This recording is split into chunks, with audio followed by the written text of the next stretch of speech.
Manger sain n'est pas doux. C'est ce que l'on a tendance à penser lorsque l'on nous parle de changer certaines composantes de notre alimentation. En termes d'apparence, nous prenons bien soin de notre corps, de notre maison, notre travail, notre famille, de nos biens matériels.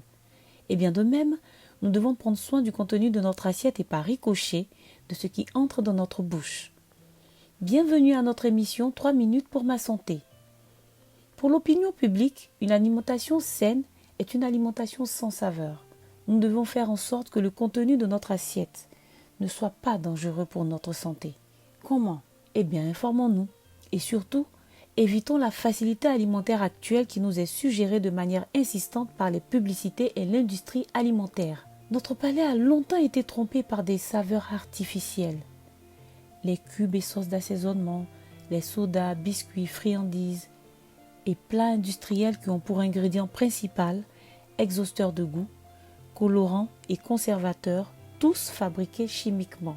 De ce fait, pour revenir à une alimentation saine sans additifs chimiques, il va nous falloir un temps d'adaptation afin de redécouvrir la vraie saveur des aliments. Ce n'est pas impossible. Rééduquons juste nos papilles gustatives. Les papilles gustatives sont de petites excroissances charnues présentes sur l'ensemble de la langue et qui possèdent des organes récepteurs gustatifs permettant la reconnaissance des saveurs. Dans de bonnes conditions, elles meurent et se régénèrent au bout d'environ 2 semaines. Malheureusement, certains facteurs peuvent perturber ce temps de régénération. Consommation d'alcool fort et de cigarettes, maladies. L'âge aussi peut influer sur la perception du goût.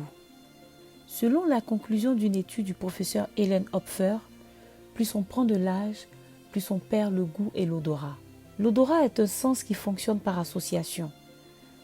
L'odeur d'un plat évoque parfois en premier un lieu, un événement, une situation, une personne, etc.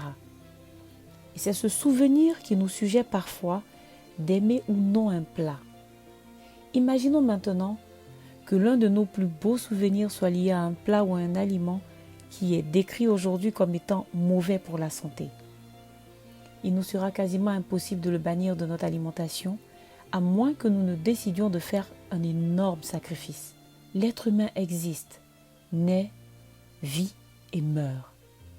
Il peut vivre longtemps en bonne santé et mourir, ou longtemps dans des souffrances insoutenables et mourir. À nous de choisir de quel côté de la balance nous voulons nous situer.